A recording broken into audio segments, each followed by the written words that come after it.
I just have always been a fan of science, and I watch a lot of science shows on TV, read the popular culture level science mags like New Scientist and Discovery, etc.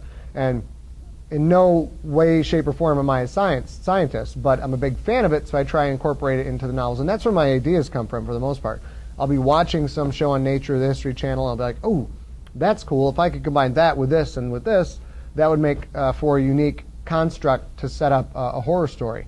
And I've always been a huge fan of horror authors like Stephen King and Dean Koontz, but their primary use of the supernatural always left me wanting a little bit. Like, the story was great, the characters are great, fantastic writing, but the kind of that supernatural solution at the end always left me questioning it just a little bit.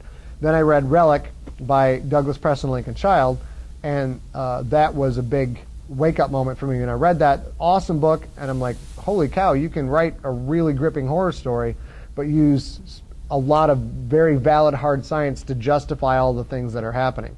So that was kind of where I found my inspiration from that book, and then just continued on from there.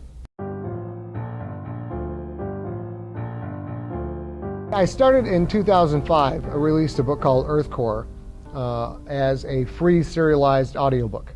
So I was putting out episodes about 30 minutes a week.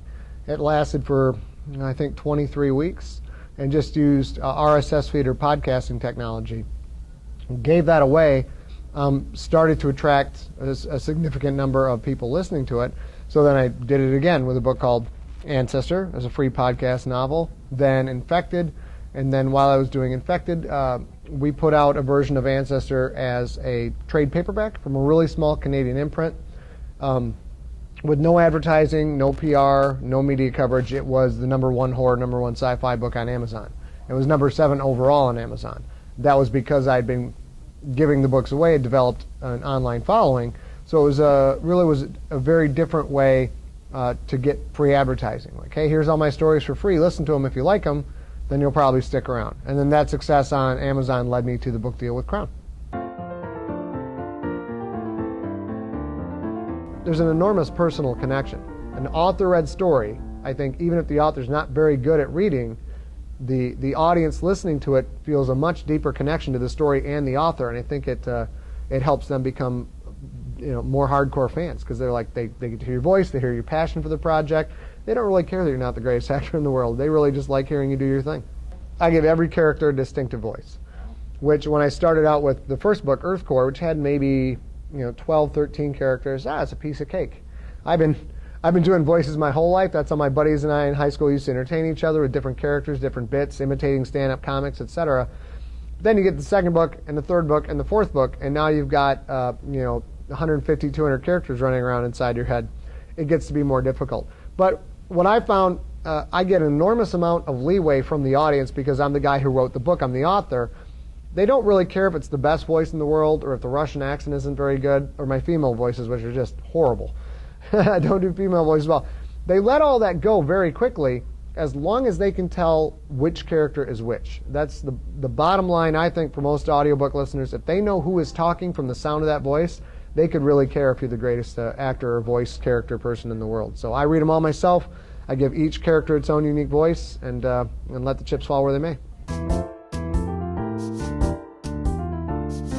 I outline extensively because I tend to come up with the idea from 4 or 5 different scientific concepts, and when I feel like my strength is putting these together in a unique way and creating the story, and then I'll tend to go to the ending. I kind of know how it's going to end. I like big, cinematic, over-the-top endings.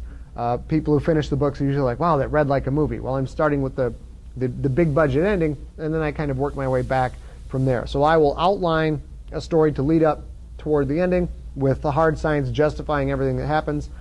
Then I go over the outline with one of my scientific consultants. We change things. Then I write the first draft, and then everything falls apart. Because when I write the first draft, what happens is the characters stop doing what you want them to do and start doing what they really would be doing if they were human beings. So that's a positive and negative. When that happens, you're sad because the outline you've spent a month on is now basically useless. But you're excited because now you've got real live people on the page, and then they can kind of direct the story from there. Your goal isn't necessarily to get published in the first 5 to 10 years. Your goal is to build up your street cred, collect 100 rejection letters. Then when you get there, then you start to worry about actually what they say, you know, because you can't really, you're going to get them. Maybe you'll be one of those lucky people who lands right off the bat, but probably not. That doesn't happen for many people. So if you tend to look at it in different kinds of goals, your goal isn't necessarily to get published. Your goal is to prove to yourself you're in the game for good and this is what you want to do for a career. And that takes the pressure off. Then when you get the 40th and the 50th and the 60th rejection letter, you really don't feel that bad about it because you're actually closing in on a goal, and then everything else will take care of itself by then. Then, as you say, the muscle memory starts to kick in. Then you've been writing for 5 or 6 years. You're on your 4th book, and things start to become more instinctive and more natural for you because it's a skill. If you're a first-time novelist and you think you're a good storyteller, you're wrong. You're terrible at it. And you won't know it until you write that first book, put it away for 6 months, write another one, 6 months later pull out that first book and read it, and you forgot what you were trying to say and you see what's actually on the page. That's the biggest learning experience for everybody, I think.